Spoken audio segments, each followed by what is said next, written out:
단 2주 만에 맨유를 떠난 반 니스텔로이가 EPL을 강타한다. 그가 선택한 새로운 길은 바로 레스터 시티. 축구 팬들 사이에서 충격 그 자체인 이 결정은 과연 전설적인 스트라이커이자 손흥민의 멘토 박지성의 동료였던 반 니스텔로이가 무엇을 목표로 한 걸까? 2023년 11월 28일 BBC는 전 세계 축구 팬들에게 충격적인 소식을 전했다. 바로 반 니스텔로이가 157일 만에 해임된 스티브 쿠퍼 감독을 대신해 레스터 시티의 새로운 사령탑에 오른다는 것이다.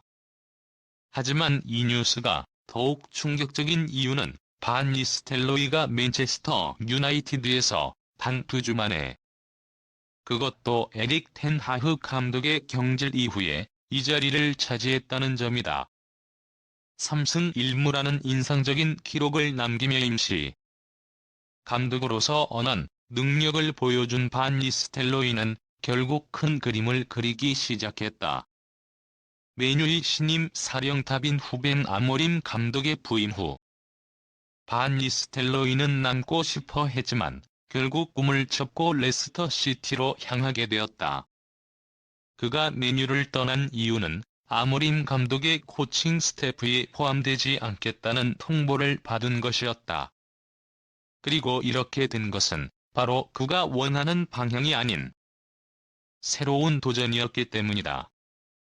반 니스텔로이는 맨유에서의 마지막 3경기 중 2경기를 레스터와 맞붙어 2승을 거두며 이미 레스터 잡는 남자라는 인식을 심어주었다. 그러나 이 승리 뒤에는 숨겨진 스토리가 있었다. 레스터는 이번 시즌 새로 승격한 팀으로 기존의 주축 선수들이 대거 이탈하며 성적 부진을 겪고 있었다. 팀과 감독, 선수들 사이의 불화설은 끊이지 않았고 결국 쿠퍼 감독은 시즌 도중 경질되었다. 레스터 팬들은 더 이상 승리의 기미를 보지 못한 채 코펜하겐에서의 경기 후 파티에 가담한 선수들이 엔초 마레스카 감독이 그립다며 그를 추억하기도 했다. 이 사건이 불러온 논란은 팀의 위기를 더 부각시켰고 바로 이 시점에서 반 니스텔로이가 구세주로 떠오른 것이다. 그가 맡은 레스터 시티는 현재 리그 16위로 강등권과 가까운 위치에 있으며 승점을 쌓는 일이 시급하다. 선수들이 지쳐가고 있는 상황에서 반 니스텔로이는 그들의 마음을 다시 다잡고 위기 속에서도 빛을 발할 방법을 찾아야 한다. 반 니스텔로이 감독은 이제 레스터 시티를 EPL에서의 경쟁자로 만들기 위해 선수들의 정신력을 끌어올리고 부상 선수들을 회복시키는 중대한 임무를 맡게 되었다. 레스터의 다음 경기는 12월 1일 브렌트포드와의 원정 경기다. 반 니스텔로이가 그때까지 감독직을 맡을 수 있을지에 대한 확실한 답은 없지만 일단은 벤 돛은 임시 감독 체제에서 경기가 치러질 예정이다. 하지만 반 니스텔로이의 첫 번째 EPL 경기가 다가오는 것만으로도 레스터 시티 팬들은 들떠있다.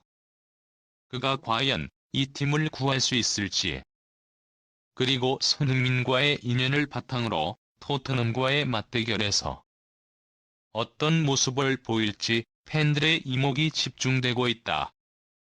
내년 1월 21일 반 니스텔로이가 이끄는 레스터와 손흥민의 토트넘이 맞붙을 때 이 경기는 단순한 리그 경기가 아닌 두 전설적인 인물의 교차점을 의미한다. 또한 반 니스텔로이는 내년 3월 16일에는 자신을 내친 맨유와 맞붙게 된다.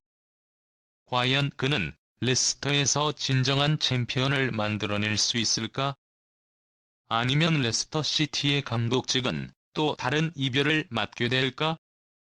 반 니스텔로이의 선택은 단순한 축구 경기를 넘어서 EPL 역사에 길이 남을 전환점을 만들 가능성이 크다.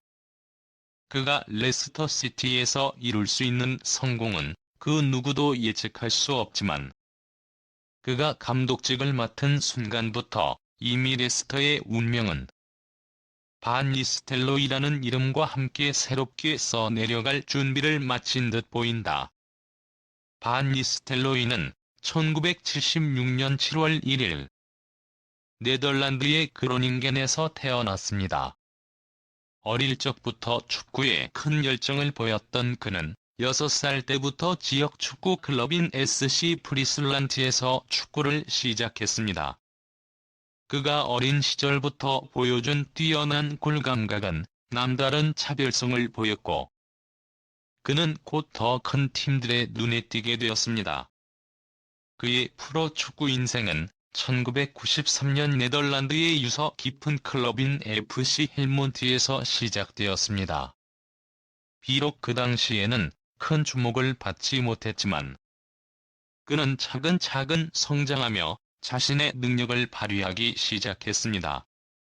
그런 그의 능력은 곧 네덜란드 국내 축구 리그인 LADPC에서 인정받기 시작했고, 1997년에는 훌륭한 공격수로 자리잡기 시작한 PSV 에인트호번에 입단하게 됩니다. 이 PSV 에인트호번에서의 성공. 반 니스텔로이가 PSV 에인트호번에서 보낸 시간은 그의 커리어에서 매우 중요한 시점이었습니다. 1998년 그는 PSV에 합류하여 팀의 공격을 이끄는 핵심 선수로 자리잡았습니다. 특히 그의 득점 능력은 놀라운 수준이었으며 3년 연속으로 LADPC에서 득점왕에 오르며 그의 이름을 더욱 빛내었습니다. PSV에서의 성공적인 시즌을 보내면서 반 니스텔로이는 유럽 무대에서 점차 이름을 알리기 시작했습니다. 그가 보여준 득점력과 뛰어난 골 결정력은 그를 유럽의 여러 큰 클럽들이 눈여겨보게 만들었고, 2001년에는 그가 유럽 축구계에서 더욱 큰 무대인 맨체스터 유나이티드로 이적하게 됩니다. 맨체스터 유나이티드 시절 전설의 시작. 반 니스텔로이의 경력에서 가장 기억에 남는 순간은 바로 2001년 맨체스터 유나이티드로의 이적입니다. 그는 맨유에서 5시즌 동안 활약하며 팀의 공격수로서 수많은 골을 터뜨렸고, 그의 득점 능력은 팀을 여러 차례 승리로 이끌었습니다. 맨유에서의 첫 시즌인 2001에서 2002 시즌, 반 니스텔로이는 리그에서 23골을 기록하며 득점왕에 오르며 훌륭한 출발을 보였습니다. 맨체스터 유나이티드에서 그는 위대한 감독인 알렉스 퍼거슨과 함께 훈련하며 기술적, 전술적으로 많은 발전을 이루었습니다. 그가 맨유에서 보낸 5년 동안 기록한 골은 150골에 달하며 팀의 전성기를 이끌었던 그의 존재는 대단히 중요한 부분이었습니다. 그가 맨유에서 이룬 중요한 업적 중 하나는 2003년 FA컵 우승과 2003에서 04 시즌 프리미어리그 우승을 포함한 여러 컵 대회에서의 우승 경험입니다. 반 니스텔로이는 2006년 맨체스터 유나이티드를 떠나 스페인의 레알 마드리드로 이적하게 됩니다. 레알 마드리드에서의 생활은 그의 경력에서 또 다른 중요한 전환점을 의미했습니다. 레알 마드리드는 당시 세계 최고의 선수들이 모이는 팀으로, 그곳에서 반 니스텔로이는 이 팀의 핵심 공격수로 자리잡았습니다. 그는 레알 마드리드에서 뛰면서 또한 뛰어난 득점력을 보였으며 스페인 프리메라리가에서의 몇 시즌 동안 골을 넣으며 팀을 위해 중요한 순간들을 만들어냈습니다. 2009년에는 20골 이상을 기록하며 다시 한번 자신의 존재감을 확실히 각인시켰습니다. 반 니스텔로이는 네덜란드 국가대표팀에서도 중요한 역할을 했습니다. 그는 네덜란드 대표로 70경기 이상 출전하며 35골을 기록했고 여러 국제대회에서 네덜란드를 대표하여 뛰었습니다. 그 중에서도 2008년 UEFA 유로 대회와 2010년 피파 월드컵에서는 중요한 순간마다 득점을 올리며 팀을 이끌었습니다. 그의 국제 경력에서 가장 큰 하이라이트는 2008년 UEFA 유로 대회에서의 활약이었습니다. 네덜란드는 그 대회에서 강력한 모습을 보였고 반 니스텔로이는 그 중심에서 뛰어난 득점력을 발휘하며 팀을 이끌었습니다. 비록 네덜란드는 그 대회에서 결승 진출에는 실패했지만 반 니스텔로이의 활약은 여전히 많은 팬들에 의해 기억되고 있습니다. 반 니스텔로이는 2012년 36세의 나이로 현역에서 은퇴를 선언했습니다. 그가 축구계에서 남긴 영향력은 은퇴 이후에도 계속해서 이어졌습니다. 은퇴 후 그는 축구 해설자, 코치로서의 역할을 맡으며 다양한 방식으로 축구계에 기여하고 있습니다.